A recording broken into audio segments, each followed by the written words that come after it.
जौनपुर में कार्यक्रम करने के बाद धनंजय सिंह से मिलने जेल में गए। अभी गए नहीं, हम जाएंगे। चर्चा की नहीं, हमने कहा था, अभी भी कह रहा हूँ। और धनंजय हमारे हैं, हमारी कभी भी बसपा के सांसद रहे, तब बसपा में रहे, हमारी मुलाकात हर जगह होती रही, मायावती के साथ भी होती रही है। हमारे दोस्त हैं, हमारे करीबी हैं, तो धनंजय हमारा समर्थन करेंगे, मुझे पूरा भरोसा है। तो अध्यक्ष जी, आप जौनपुर क्यों चुने? प्रधानमंत्री मोदी जी के खिलाफ चुनाव लड़ सकते थे बनारस में।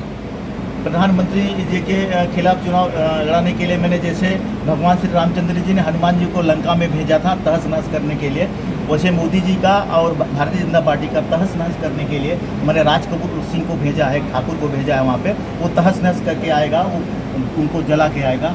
मैं आपके सामने रख रहा हूँ, मेरी जरूरत ही नहीं पड़ेगी। सर, ऐसा कहा जाता है कि आपने कई छोटी पार्टियों से गठबंधन की बात चलाई थी, मगर सफलता हाथ नहीं लगी थी। आज तक कोई भी वीडियो बता दो कि मैं किसी पार्टी को बुलाया हूँ, और एक कोई भी एक मेरा स्टेटमेंट बता दो। मीडिया कर्मियों की, सभी भाइयों का स्वागत और अभिनंदन है समाज विकास क्रांति पार्टी की तरफ से। मैंने समाज विकास क्रांति पार्टी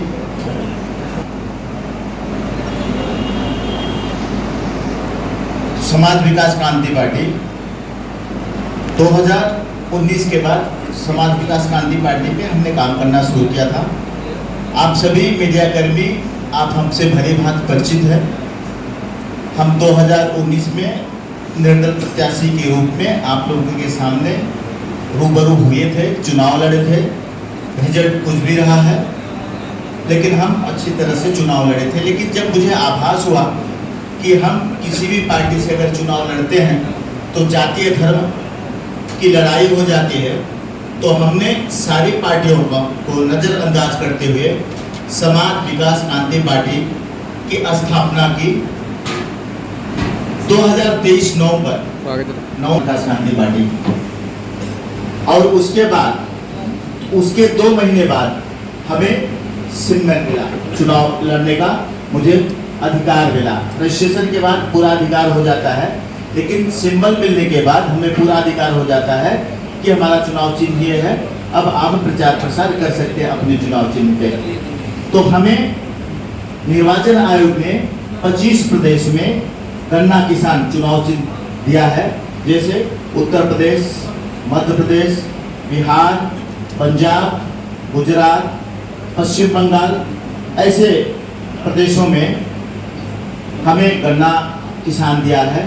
और हमें कुछ प्रदेश में इलेक्ट्रिक पोल का चुनाव चिन्ह मिला है, वो है महाराष्ट्र, दिल्ली, हरियाणा, पांडिचेरी, तेलंगाना, आंध्र प्रदेश, कर्नाटक, ऐसे प्रदेशों में हमें ये इलेक्ट्रिक पोल का चुनाव चिन्ह मिला है। अब हम आज जौनपुर की धरती शाहगंज पे बैठे हैं।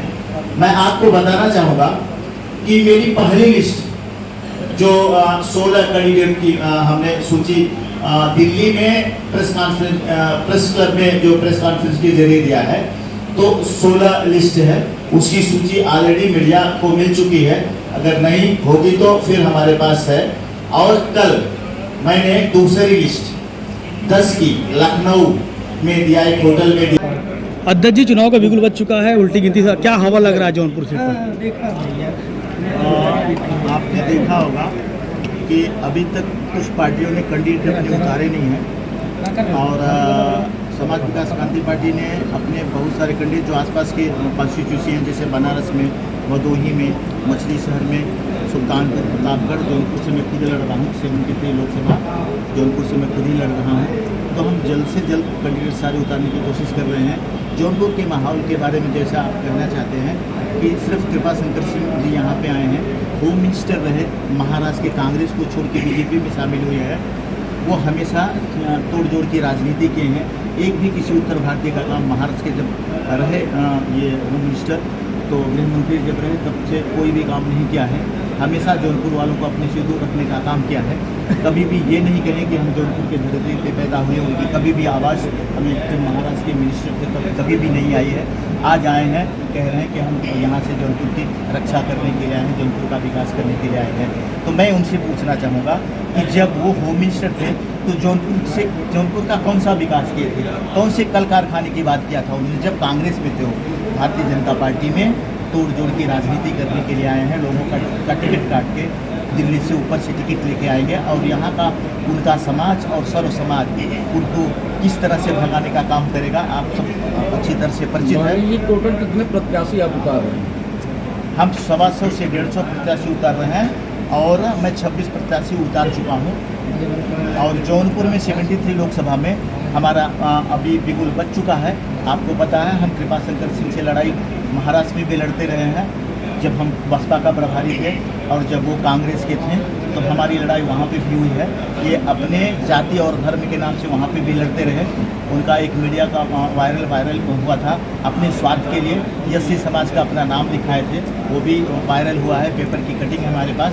यानी अर्थ की राजनीति करने के लिए अर्थ का काम जब उनको पड़ा तो अपने आप को दलित समाज का भी बता दिया। जब कांग्रेस में थे तो बहुत सारी चीज़ें उनकी हैं, हम वो करना जौनपुर करने के लिए जौनपुर में नहीं है। आपको पता है हम जौनपुर में जो लोगों की हवा हो जाएंगे कैंडिडेट हैं सर। आप जौनपुर में कार्यक्रम करने के बाद धनंजय सिंह से मिलने जेल में गए, अभी गए नहीं, हम जाएंगे। चर्चा थी कि नहीं, हमने कहा था, अभी भी कह रहा हूँ। और धनंजय हमारे हैं, हमारी कभी भी बसपा के सांसद रहे तब बसपा में रहे, हमारी मुलाकात हर जगह होती रही, मायावती के साथ भी होती रही है। हमारे दोस्त हमारे करीबी हैं तो धनंजय हमारा समर्थन करेंगे, मुझे पूरा भरोसा है। तो अध्यक्ष जी, आप जौनपुर क्यों चुने? प्रधानमंत्री मोदी जी के खिलाफ चुनाव लड़ सकते थे बनारस में। प्रधानमंत्री जी के खिलाफ चुनाव लड़ाने के लिए मैंने जैसे भगवान श्री रामचंद्र जी ने हनुमान जी को लंका में भेजा था तहस नहस करने के लिए, वैसे मोदी जी का और भारतीय जनता पार्टी का तहस नहस करने के लिए मैंने राज कपूर सिंह को भेजा है, ठाकुर को भेजा है। वहाँ पे वो तहस नहस करके आएगा, वो उनको जला के आएगा। मैं आपके सामने रह रहा हूँ, मेरी जरूरत ही नहीं पड़ेगी। सर ऐसा कहा जाता है कि आपने कई छोटी पार्टियों से गठबंधन की बात चलाई थी मगर सफलता हाथ नहीं लगी थी। आज तक कोई भी वीडियो बता दो कि मैं किसी पार्टी को बुलाया हूँ और कोई भी एक मेरा स्टेटमेंट बता दो, पार्टी मेरे पास आएगी, मैं किसी पार्टी के साथ। अशोक सिंह की लड़ाई किससे है, क्या लगता है जौनपुर सीट पर? भारतीय जनता पार्टी से, और कोई लड़ ही नहीं सकता भारतीय जनता पार्टी के लिए। प्रत्याशियों की सूची में सर माइनॉरिटी के कितने कैंडिडेट हैं? अभी तक 3 हुए हैं, 3 हुए हैं क्योंकि मैंने दक्षिण मुंबई से एक लेडीज़ को उतारा है, माइनॉरिटी का कैंडिडेट उतारा है और हम और भी कैंडिडेट उतारेंगे। हमने और जगह भी कैंडिडेट 2 जगह और दिया है माइनॉरिटी का कैंडिडेट। सर आपकी कर्मभूमि जो महाराष्ट्र रही है, महाराष्ट्र छोड़ के जौनपुर में राजनीति करने का विचार कैसे है? आप सब जानते हैं जो आदमी अपने माँ बाप को 2 वक्त की रोटी नहीं दे सकता, वो अपने गांव को नहीं संभाल सकता, अपने प्रदेश और जिले को नहीं। देश तो बहुत दूर की बात है। जब जहां हम पैदा हुए हैं, जिनके साथ हम हंसे खेले खाए हैं, जो बुजुर्ग हमारा इंतजार कर रहे हैं हमारे गांव में, जो हमारे शिक्षक हैं, बीएनबी इंटर कॉलेज में पढ़ा हूँ, टीडी कॉलेज में पढ़ा हूँ, अगर मैं उनके लिए कुछ नहीं कर सकता तो देश के लिए मैं क्या मुद्दा लेके जा रहे हैं जनता के बीच आप? जनता के बीच में यही मुद्दा लेके जा रहा हूँ कि मैं जौनपुर का रहने वाला हूँ, आपका विकास देखना चाहता हूँ। जिस तरह से मैंने अपने परिवार का विकास किया है, जब 2 वक्त की रोटी, मैं किसान का बेटा हूँ। मैं यहाँ से जब मैं बॉम्बे गया था आर्टिकलशिप करने के लिए, पढ़ाई करने के लिए, तो हमारे पास कुछ भी नहीं था। आप मेरा इतिहास उठा के देख लीजिए, मैं उद्योगपति तब